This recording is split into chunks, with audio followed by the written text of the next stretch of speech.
Vous écoutez Causerie d'experts, votre podcast dédié à la préparation physique et la préparation mentale pour les arts martiaux. Retrouvez chaque semaine un expert qui vous donne ses astuces pour vous améliorer. Retrouvez-nous sur notre chaîne YouTube Corps et Esprit Martial, sur la plateforme podcast de votre choix, ou pour ne louper aucune actualité et avoir accès à nos ressources gratuites comme les 3 e-books écrits par 15 experts internationaux sur le thème 3 conseils pour faire évoluer votre pratique, ou encore votre méthode de souplesse dédiée aux arts martiaux et sports de combat, nous vous invitons à nous retrouver sur le blog Corps et Esprit Martial. Tous les liens sont en description. Bonne écoute!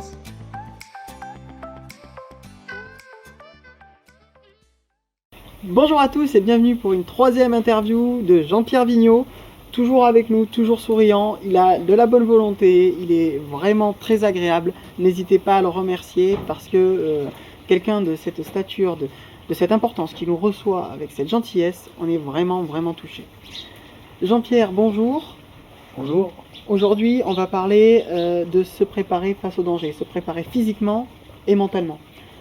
Une des premières choses qui m'a marqué dans une de tes 2 biographies, je vous rappelle qu'il y a les 2 biographies, l'ancienne, donc qui est Corps d'Acier, qu'il a écrit, c'est une autobiographie, et la nouvelle qui vient de sortir par Jean-Pierre Leloup, donc Construire sa légende, qui est vraiment génial. N'hésitez pas à aller les chercher sur votre site ou chez votre bibliothécaire préféré.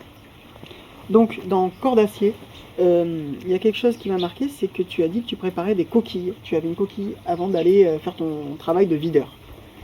Est-ce qu'il y avait d'autres choses que tu te préparais à... Enfin, d'autres outils que tu avais sur toi? Ouais, je m'étais fait des avant-bras avec une cornière en aluminium que je fermais ici en cuir, que j'avais lifté sur l'avant-bras.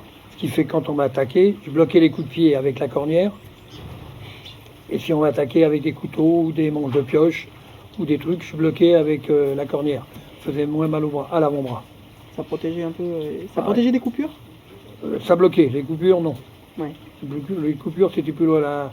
Mais je m'étais fait faire un pantalon pour lequel je pouvais mettre des coups de pied.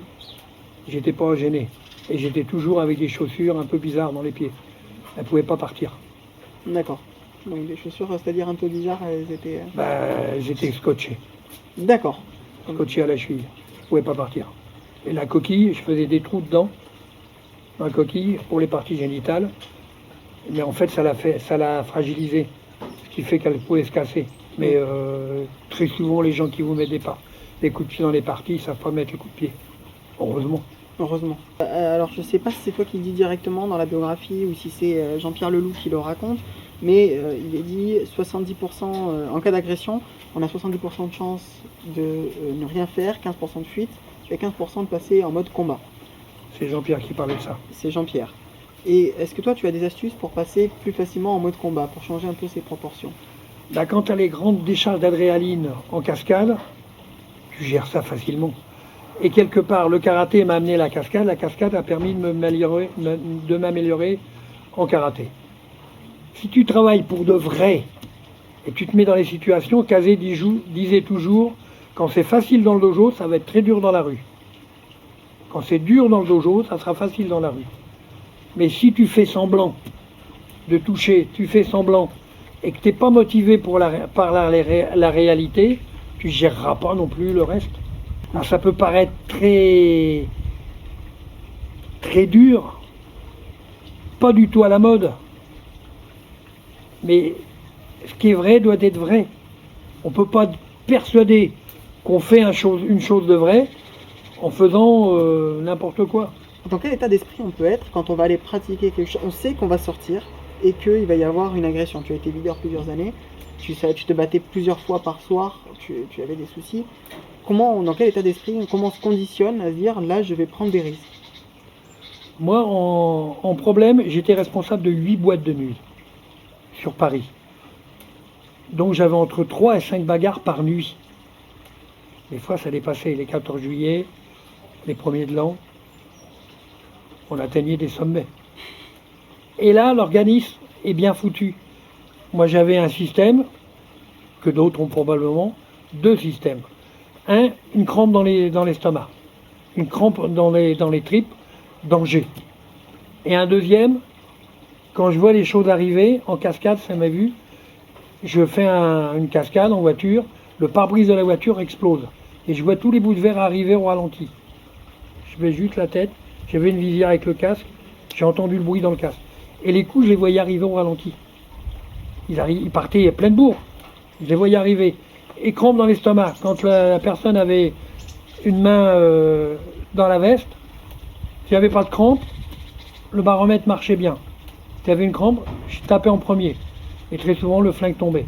La recherche, en se mettant devant la réalité, c'est la technique qui vient à toi, c'est plus toi qui viens à la technique. Avoir cette crampe dans l'estomac qui te dit danger, par exemple en cascade, j'ai à 99%, j'avais des rêves prémonitoires avant. J'ai eu plusieurs accidents, pas grave, mais j'ai eu plusieurs accidents. J'ai toujours eu les rêves prémonitoires avant. J'ai vu mes accidents arriver. Mais je le disais à mon équipe me disait, ben, fais-le pas. Ben, si je le fais pas, j'aurai pas la réponse.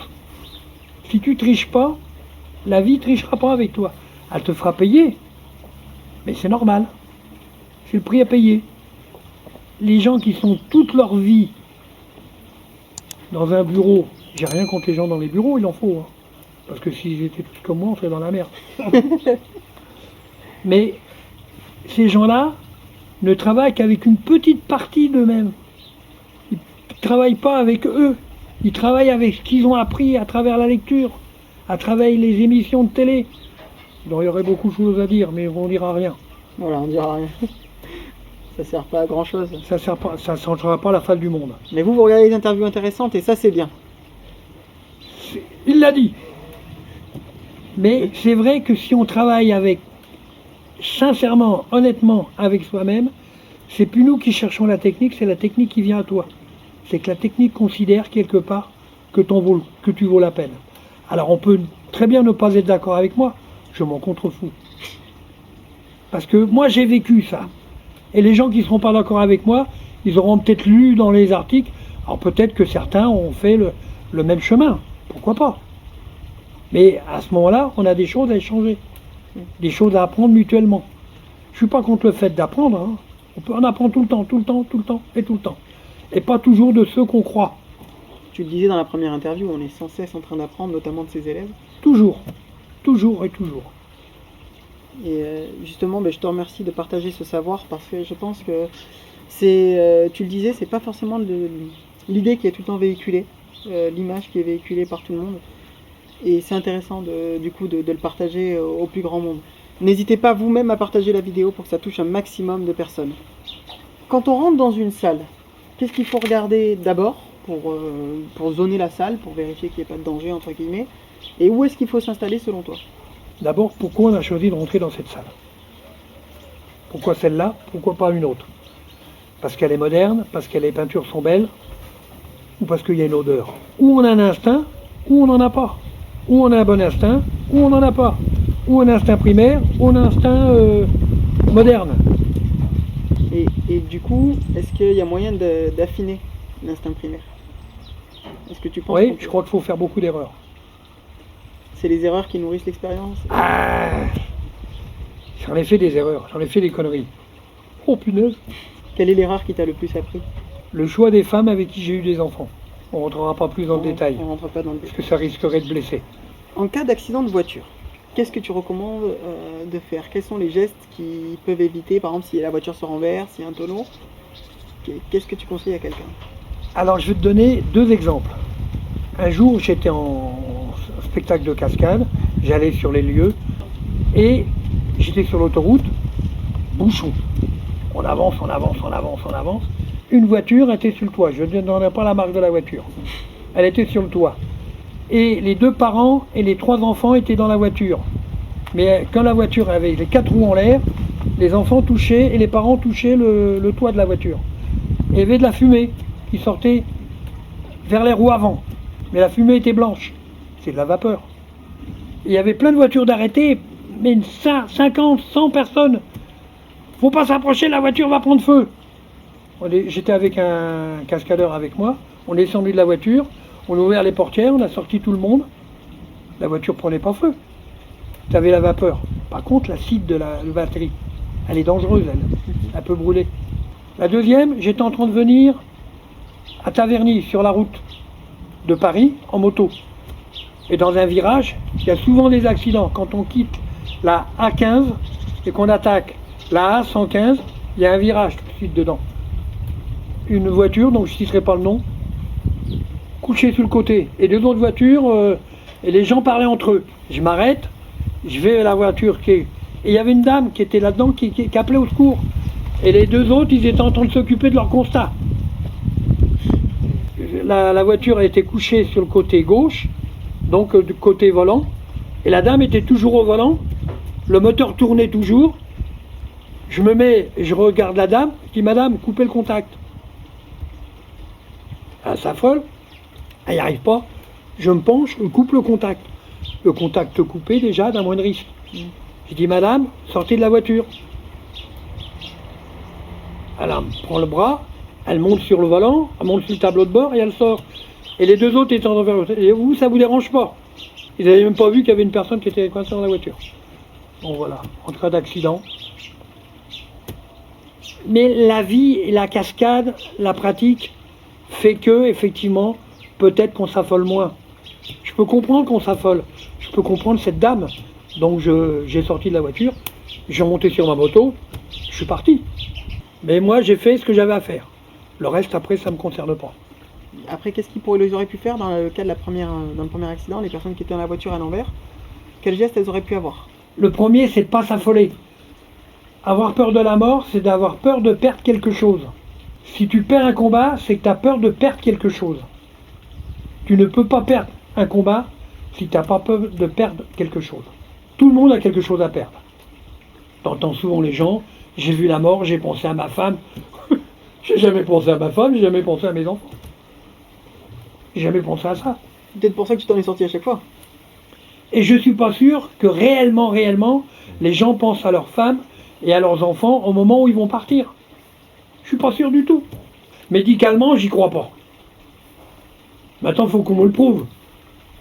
Moi, quand j'étais à l'hôpital, d'un moment, je me suis vu, j'étais au plafond, dos au plafond, et je voyais en bas, ils me mettaient des tubes. Mon cœur s'est arrêté. Alors je me disais, pourquoi ils s'emmerdent, j'ai plus mal. Pam, je revenais. Ah, ça faisait mal.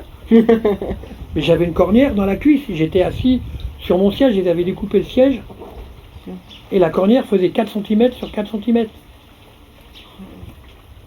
Sur 2 mètres de long. Elle est rentrée derrière le genou, elle est sortie sous les reins. Mais bon, excellente expérience. Oui, essayez donc. Non, le faites pas. Est-ce que dans le fait de se préparer mentalement ou physiquement à quelque chose de stressant, il y a une question ou un point que tu voudrais développer que je t'aurais pas posé ici? Se préparer à la concentration, se préparer mentalement. Quand tu fais une technique, si tu penses à ta technique et que tu ne penses pas à la journée de travail ou à la vie familiale, tu fais le vide. Pour ça que dans mon dojo, il y a 2 ponts. On vient de l'extérieur, on rentre dans le dojo en passant sur le pont.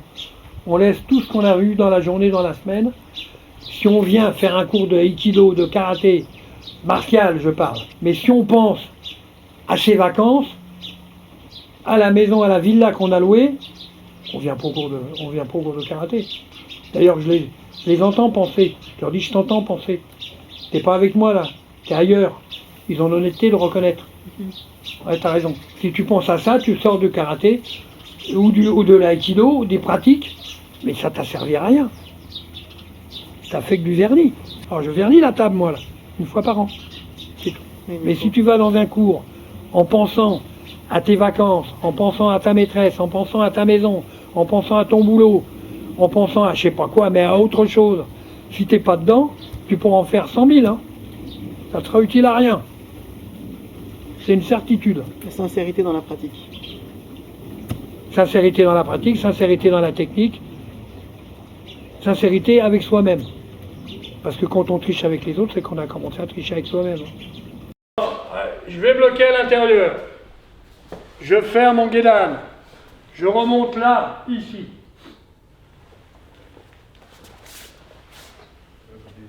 On ralentit, right, edge. J'esquive, je bloque.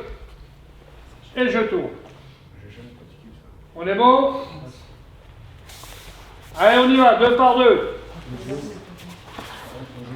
Ça va être du gâteau. Celle-là, j'étais à Mexico, dans les montagnes.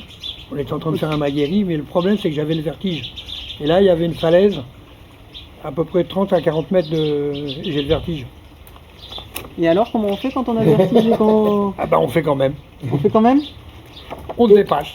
Mais pourquoi c'est plus stressant de faire ce coup de pied, finalement, au bord du vide?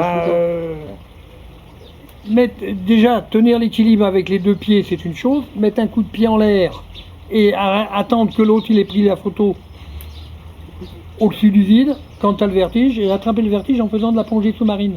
Et bien voilà, on termine la 3e interview. Je vous rappelle que le livre vient de sortir de Jean-Pierre Leloup sur Jean-Pierre Vigneault. Un très très bon livre, une très bonne biographie avec d'autres pensées de Jean-Pierre, des astuces pour être en forme, des astuces pour bien évoluer. Je vous le recommande vivement et je vous dis à très vite pour une prochaine vidéo. Merci Jean-Pierre. Chou bye. Merci à tous. Là, quand je m'entraîne en muscule, c'est ma petite salle. Je m'entraîne avec les vieux copains qui sont sur les photos. T'as Pierre Porto-Carrero, t'as Alain qui est responsable de la IBA en Suisse. IBA, donc tu es le président. IBA, donc je suis le président pour la France, responsable pour l'Europe et vice-président mondial. Le président mondial, il est là-haut.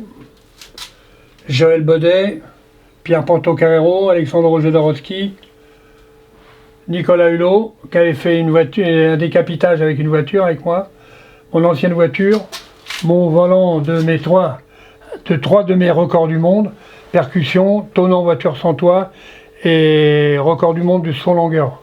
Pourquoi tu avais choisi ce volant? Qu'est-ce qu'il avait de particulier? Parce qu'il était plus petit que les autres. D'accord. Ça passait mieux. Puis de l'autre côté, j'ai Bernard Alalalande. Bernard Alalalande qui est là. Les experts japonais, avec Joël Bodet et moi-même. C'est Shinkai. Là, une des photos après le stage. Là, c'est une photo avec le président mondial. Une photo de cascade. Je m'entraîne sous l'œil averti de tous ces gens-là. 2 heures tous les jours en moyenne, c'est ça? En moyenne, tous les jours. Là, le dessin qui est là-bas, c'était Jean-Giraud Mobius qui avait fait ce dessin pour mes 50 ans. C'est un collector, hein, celui-là. Ah oui, celui-là, il l'a fait. Et là-haut, j'ai toutes ces revues de Blueberry dédicacées par lui. Les voitures, c'est une partie des voitures que j'ai cassées en spectacle de cascade. Certains, ça a été mes voitures perso. Les grosses américaines, c'était des voitures perso. Et les voitures françaises ou allemandes, c'est des voitures que je cassais sur les spectacles. Sur les tournages, c'était autre chose. Merci d'avoir écouté Causerie d'experts, votre podcast proposé par le blog Corps et Esprit Martial. N'oubliez pas que si l'on crée le contenu, c'est vous qui le faites vivre. Si vous avez aimé les conseils de cette interview, n'hésitez surtout pas à partager, liker et commenter pour qu'un plus grand nombre y ait accès. Si vous écoutez ce podcast sur une plateforme qui le permet, nous vous invitons à vous abonner et à activer les notifications pour ne louper aucune sortie. On vous dit à très vite, tchou bye.